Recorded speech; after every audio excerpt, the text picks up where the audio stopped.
इधर ब्राइस के सभी दोस्त काफ़ी डरे हुए होते हैं। डर के मारे ये लोग बॉक्समैन के ऊपर चीज़ें फेंकने लगते हैं, मगर बॉक्समैन को इससे कुछ भी नहीं होता। अब बेन जेस के बैग से फ़ोन निकालता है और पुलिस को कॉल करने लगता है, लेकिन इसका कोई फ़ायदा नहीं होता क्योंकि यहाँ तो नेटवर्क ही नहीं है। इसलिए बेन कहता है कि हमें ये गेम पूरा करना होगा, नहीं तो वो हमें मार देगा। फिल्म की शुरुआत में हमें दो आदमियों को दिखाया जाता है जो एक रेगिस्तान से गुजर रहे होते हैं।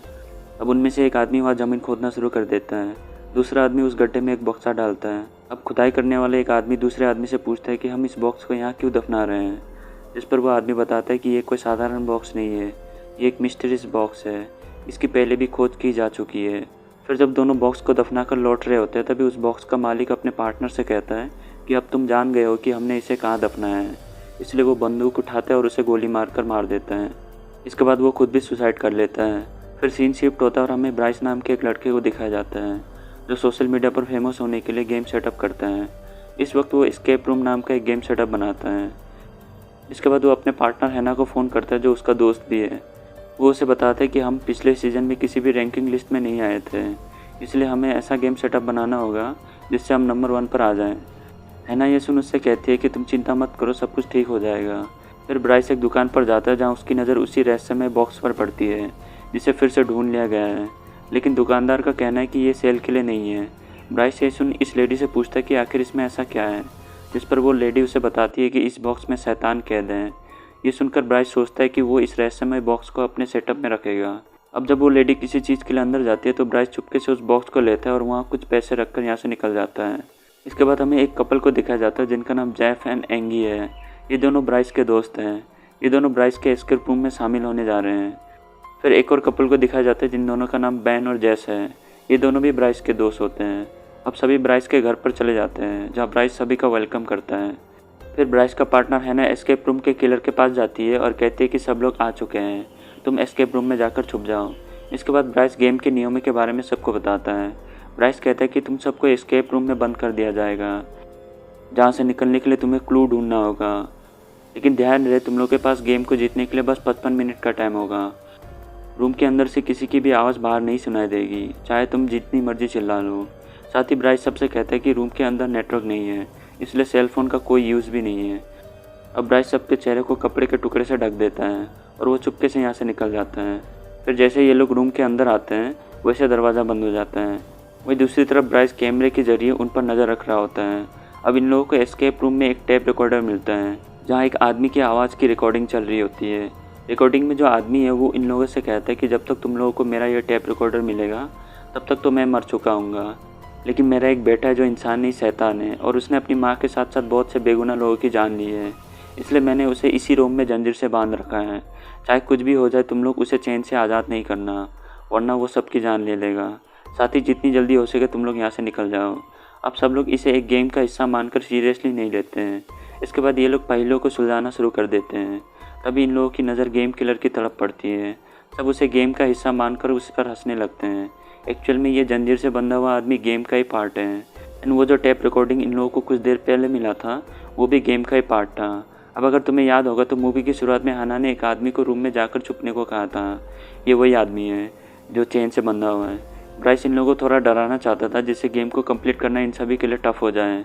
अब इसी दौरान जेफ उस रहस्यमय बॉक्स को देख लेता है। वो बिना सोचे समझे उस बॉक्स को खोल देता है, लेकिन वो बॉक्स बिल्कुल खाली होता है। फिर जब जेफ उस जगह से हटता है तभी उस रहस्यमय बॉक्स में से एक काली परछाई बाहर आती है जो गेम किलर के अंदर घुस जाती है। खैर अब सबको एक अलमारी दिखाई देती है जो बंद थी, जिसके ताले पर कुछ कोड नंबर होते हैं। उन कोड्स का number red, green and blue होता है।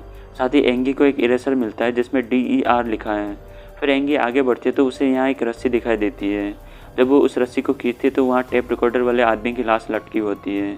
अब ये लोग पहले तो परेशान हो जाते हैं पर फिर इसे भी गेम का पार्ट समझकर इग्नोर कर देते हैं। इसके बाद जेब को एक कप के नीचे 2 कॉइन मिलते हैं। वो उसे एक क्लू समझकर अपने पास रख लेता है। दूसरी तरफ हम ब्राइस को देखते हैं जिसका सिस्टम काम करना बंद कर देता है। ब्राइस को कुछ समझ नहीं आता कि आखिर हुआ क्या है। इधर बॉक्समैन जो जंजीर से बंधा हुआ था अब वो अपनी जगह से थोड़ा आगे बढ़ जाता है।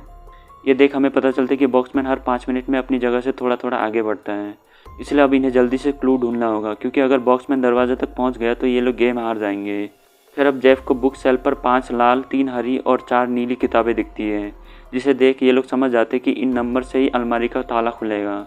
एंड होता भी ऐसा ही है। जब ये लोग 5, 3 और 4 लॉक पर सेट करते हैं तो अलमारी का एक दरवाज़ा खुल जाता है, जहाँ से उन्हें एक चाबी मिलती है जब वहाँ पड़े सूटकेस की थी। अब ये लोग उस चाबी की मदद से उस सूटकेस को खोल देते हैं। सूटकेस से इन लोगों को एक कैंची मिलती है, जिसका यूज़ क्या है ये किसी को नहीं पता। खैर अब इनके पास बस 37 मिनट का टाइम होता है, इसलिए जैब वो कैंची लेकर उस बॉक्समैन के पास चला जाता है, जहाँ उसे एक और डब्बा मिलता है। फिर जब वो उस डब्बे को कैंची से काटता है तो उसे वहाँ एक ड्रॉयर का हैंडल मिलता है, जो वो अपने दोस्त को दे देता है। लेकिन तभी वो बॉक्समैन उस कैंची को लेकर जैब पर हमला कर देता है। बॉक्समैन जैब पर कैंची से बार बार स्टैप करता है, जिसे देख सब काफ़ी डर जाते हैं और ज़ोर ज़ोर से दरवाज़ा पीटने लगते हैं, लेकिन बाहर तक उनकी आवाज़ पहुंचती नहीं है। इसके बाद हमें ब्राइस को दिखाया जाता है, जो बालकनी में जाकर कुछ सोच रहा होता है। तभी उसका पार्टनर हैना आकर ब्राइस से पूछती है कि इतने परेशान क्यों हो, जिस पर ब्राइस अपने पार्टनर से कहता है कि मेरा सिस्टम ख़राब हो चुका है, पता नहीं कैसे। हैना ये सुन ब्राइस को गेम रोक देने के लिए कहती है, मगर ब्राइस ऐसा करने से मना कर देता है, क्योंकि इससे उसके गेम को बहुत ख़राब रिव्यू मिलेंगे। इधर ब्राइस के सभी दोस्त काफ़ी डरे हुए होते हैं। डर के मारे ये लोग बॉक्समैन के ऊपर चीज़ें फेंकने लगते हैं, मगर बॉक्समैन को इससे कुछ भी नहीं होता। अब बेन जैस के बैग से फ़ोन निकालता है और पुलिस को कॉल करने लगता है, लेकिन इसका कोई फ़ायदा नहीं होता, क्योंकि यहाँ तो नेटवर्क ही नहीं है। इसलिए बेन कहता है कि हमें यह गेम पूरा करना होगा, नहीं तो वो हमें मार देगा। फिर ये लोग एक ड्रॉयर को देखते हैं जिसका हैंडल गायब होता है। फिर ये लोग उसी हैंडल को ड्रॉयर पर सेट करता है जिसे जेफ ने दिया था। अब इससे वो ड्रॉयर खुल जाती है। यहाँ एक छोटा सा बॉक्स होता है जिनमें उन्हें 4 सिक्के डालने हैं, जिससे इस बॉक्स से इनको दरवाजे की चाबी मिल जाएगी। अब इनके पास बस 2 ही कॉइन थे जो उन्हें पहले मिला था। अब इनको 2 और कॉइन ढूंढना होगा। फिर तभी अचानक से एंगी को लगता है कि जेफ जिंदा है, इसलिए वो उसके पास जाने लगती है। इधर इनके पास अब बस 25 मिनट का टाइम बचा होता है। अब जैसे कि हमें पता है कि बॉक्समैन हर 5 मिनट में थोड़ा आगे बढ़ता है, इसलिए वो अब आगे बढ़कर एंगी के सर पर हमला कर देता है, जिससे उसकी मौत हो जाती है। ये दोनों ये देख काफ़ी डर जाते हैं। इसी दौरान इनको दीवार पर लगे पेंटिंग कुछ अजीब लगने लगते हैं। ध्यान से देखने पर इन दोनों को यहाँ 2 बटन दिखाई देते हैं, जिसे प्रेस करने पर वो लॉकर खुल जाता है। लॉकर के अंदर 2 कॉइन्स होते हैं, जिसे लेकर फटाफट से दोनों उस बॉक्स पर डाल देते हैं। लेकिन अब जब बेन बाकी के 2 कॉइन्स को डालने लेता है तब उसे पता चलता है कि वो 2 कॉइन्स तो उसके पास है ही नहीं। फिर हम देखते हैं कि बाकी के 2 कॉइन्स बॉक्समैन के पास है, जिससे वो कॉइन्स लेना इतना आसान नहीं है। अब बेन को इस रूम में एक स्मोक अलार्म दिखता है जो बॉक्समैन के ऊपर है। यहाँ बेन के पास एक लाइटर होता है, इसलिए वो जेस से कहता है कि मैं बॉक्समैन को पीछे से खींच लूँगा, जिसका फ़ायदा उठाकर तुम स्मोक अलार्म के पास लाइटर जला देना। अब ये दोनों ऐसा ही करते हैं। बेन बॉक्समैन को पीछे खींचता है तो वहीं जेस फायर अलार्म पर लाइटर जला देती है, लेकिन इससे कुछ भी नहीं होता, इसलिए ये दोनों भागकर बॉक्समैन से दूर चले जाते हैं। अब यहाँ इन दोनों के पास बस 19 मिनट का टाइम बचा होता है। दूसरी तरफ हम हैना और ब्राइस को देखते हैं, जहाँ हैना ब्राइस से कहती है कि हमें नहीं पता अंदर क्या हो रहा है। अब अगर अंदर किसी को कुछ हो गया तो हम बहुत गंदा फंसेंगे, इसलिए ब्राइस तुम इस गेम को बंद कर दो। पर ब्राइस इस गेम को अब भी बंद नहीं करता और चला जाता है सीसीटीवी फुटेज को देखने कि आखिरकार सिग्नल गया कैसे। यहाँ ब्राइस को पता चलता है कि जब उन लोगों ने उस बॉक्स को खोला तब ब्राइस का किलर अजीब तरह से बिहेव कर रहा होता है। साथ ही वो कैमरे में देखकर उसका वायर निकाल देता है, जिसे देख ब्राइस समझ जाता है कि ये सब इस बॉक्स की वजह से हो रहा है। इधर बेन डिसाइड करते हैं कि वो बॉक्समैन के पास से दोनों कॉइन्स ले आएगा। जैसे उसे मना करती है, पर बेन उसे भरोसा दिलाता है कि वो ये काम कर लेगा। फिर जब बेन बॉक्समैन के पास जाता है तो जैस बॉक्समैन पर एक सूटकेस दे मारती है।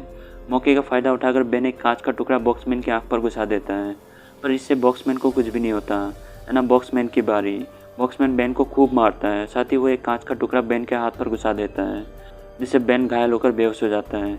इसके बाद बॉक्समैन खुद आकर जेस को 2 कॉइन्स देता है, जिसे वो ले जाकर उस बॉक्स में डालती है।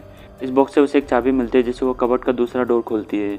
यहाँ उसे एक एलन की मिलता है, जिसकी मदद से जेस एक बॉक्स को खोलती है, जहाँ से एक डॉल बाहर आता है। इस डॉल के हाथ में एक पेपर होता है जिसमें UN लिखा था। तभी हम ब्राइस को देखते हैं जो दरवाज़ा खोलकर अंदर जाने की कोशिश करता है, लेकिन तभी बॉक्समैन ब्राइस को धक्का देकर दरवाज़ा बंद कर देता है। इस दौरान दरवाजे की चाबी बॉक्समैन का हाथ लग जाती है, जिसे वो रूम के कोने में फेंक देता है ना। बस 5 मिनट का टाइम बचा होता है। बॉक्समैन धीरे धीरे जेस की तरफ बढ़ रहा होता है। तभी जेस उस UN लेटर को इरेजर से मिटाने लगती है। यहाँ जेस को कुछ एरोस दिखाई देती है, जिसे देख उसे कुछ भी समझ नहीं आता है ना। वो थक हार कर बॉक्समैन के पास जाने लगती है, जिस दौरान जेस को वही सेम एरो दरवाजे पर दिखता है, जिसे देख वो समझ जाती है कि उस UN लेटर पर जो एरो की डायरेक्शन थी उसे दरवाजे पर अप्लाई करना होगा, तभी दरवाज़ा खुलेगा। अब जैसे जेस दरवाजे की तरफ जाने लगती है, वैसे बॉक्समैन उसे विजन दिखाने लग जाता है। इस विजन में उसकी दोस्त उससे हेल्प मांग रहे होते हैं, पर जैस यहाँ किसी तरह खुद को कंट्रोल करती है और एक कांच के टुकड़े से बॉक्समैन पर हमला कर दरवाजे के पास चली जाती है। अब बस 16 सेकंड का टाइम बचा होता है, लेकिन तब तक जैस सक्सेसफुली दरवाज़ा खोलकर बाहर आ जाती है, जिसे देख बॉक्समैन उसके लिए क्लैप करता है, क्योंकि वो इस गेम की सर्वाइवर है। अब जैस यहाँ से भाग जाती है, जिसके जाते पुलिस यहाँ आ जाती है।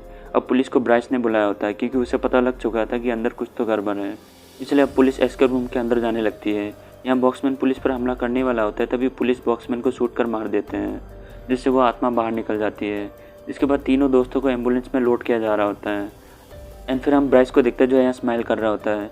इसका मतलब वो आत्मा अब ब्राइस के अंदर आ चुकी है। ब्राइस यहाँ से चुपचाप निकल जाता है। फिर मूवी के एंड में हैना उसी शॉप में जाकर उस लेडी को बॉक्स लौटा देती है। साथ ही वो उस लेडी को सारा इंसिडेंट भी बताती है, जिसे सुन वो लेडी उससे कहती है कि मैंने तो ब्राइस को पहले ही कहा था। इसके बाद शॉप लेडी हैना से पूछती है कि क्या तुमने उस बॉक्स को खुलते हुए देखा था, जिस पर हैना कहती है कि हाँ, मैंने सीसीटीवी फुटेज पर उस बॉक्स को खुलते हुए देखा था। ये सुन ओल्ड लेडी हैना से कहती है कि अब वो तुम्हारे लिए वापस आएगा। एंड इसी के साथ ये मूवी यहीं पर ख़त्म हो जाती है।